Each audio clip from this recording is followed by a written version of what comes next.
pero present ang paroleta natin para kaming host ninyo ang dedepensa sa tatapat na mga sagot na oo, hindi at depende. Para sa tanong kung obligado bang magregalo kapag Pasko o kapag holiday season. Ako, siguro, Hindi! Teka lang, mauuna ako sa salang kung anong matapat.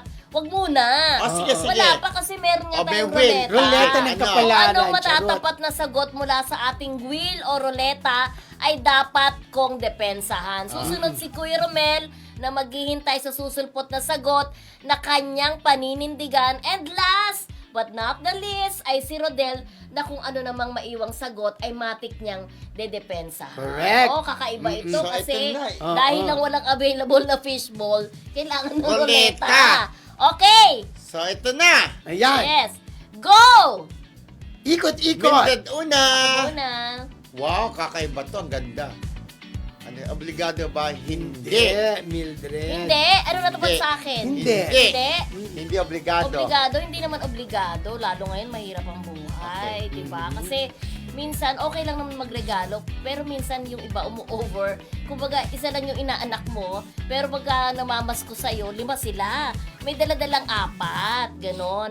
So, parang hindi naman siguro obligado kasi may mga pagkakataon din na si Ninang, nagigipit, ganon. Pero pag may naman pagkakataong makapagbigay ng regalo, kahit naman hindi Pasko, magbibigay. At saka, minsan, may mga nababasa nga akong comment, di ba, ng mga artista na din sa Monte, di ba?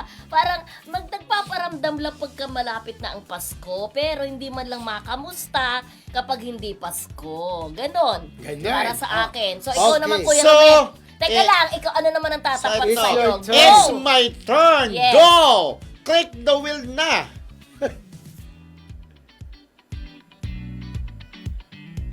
Oo! Oo, kasi Obligado! obligado Oo. para sa akin, obligado naman na magregalo ng Pasko kasi once a year lang naman yan nangyayari. Pero di ba sabi nga, kay maliit na bagay lang, mas ma-appreciate din naman yung taong pagbibigyan mo. So, hindi kailangang mahal kasi nga, di ba, ang Pasko, kung naalala nyo yung 3 haring mago, di ba? 3 haring mago, pumunta doon sa Bethlehem kay Jesus Christ, may dala-dala silang regalo kay Papa Jesus nang ipinanganak, di ba? So, ngayon, para sa akin, obligado, minsan lang naman sa isang taon, iparamdam mo yung pagmamahal mo. Kahit naman hindi mamahali, hindi yun importante.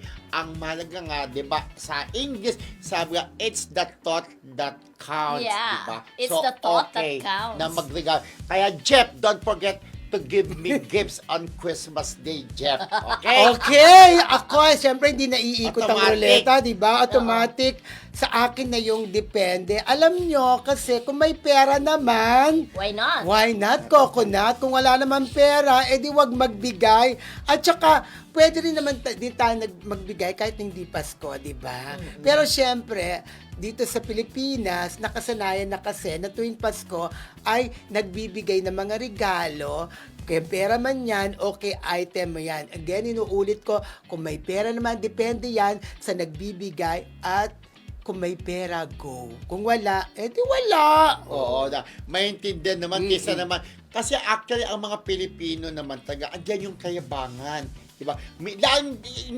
Lalo na pagka, piyesta, talagang maghahanda na, actually, yung iba Pangungutang pa. nangungutang Oo, pa, true. parang may panghanda. Pero ang maganda lang dahil sa mga probinsya, kagaya sa'yo, friendship, diba? Nakakatuwa lang na, from Nung pumunta one ka house sa to another. lugar namin, Sa lugar, kwento mo. nakakatuwa, di ba? Oo. Ang dami yung handaan, pagkain. Pero maganda pa, lilipat ka sa ibang lugar, makikipamyesa ka. Kayo ang sa pagluto, lalo si nanay po ni Rodel, sa totoo lang, hindi sa paganda, best friend ko siya.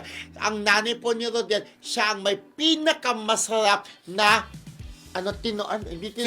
sinigang na natikman ko po, grabe. Years ago, pumunta kami first time sa Pampanga nung birthday ni Rodel after ng celebration niya dito sa Manila. Doon kami nagpunta.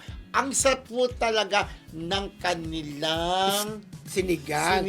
Skeleton pa ang bahay ko noon. Oh, pero kaya ganda-ganda na, Yeah, di ba? yaman-yaman Alam, naman, nakakatuwa ang sa pagluto ni nanay mo, no? Ano pa, Salamat naman mother? po. Si Mother. Upi. Okay. Ang Mother Uping, thank you po. At yung pangako ni Rodel na bibigyan ako ng sinigang. Diyos ko, 10 years na po nakakalipas, wala pa rin. Pero talagang may pagmamalaki ko po talaga ang sinigang. The best talaga. Ang Kapampangan kasi magaling magluto. Di ba?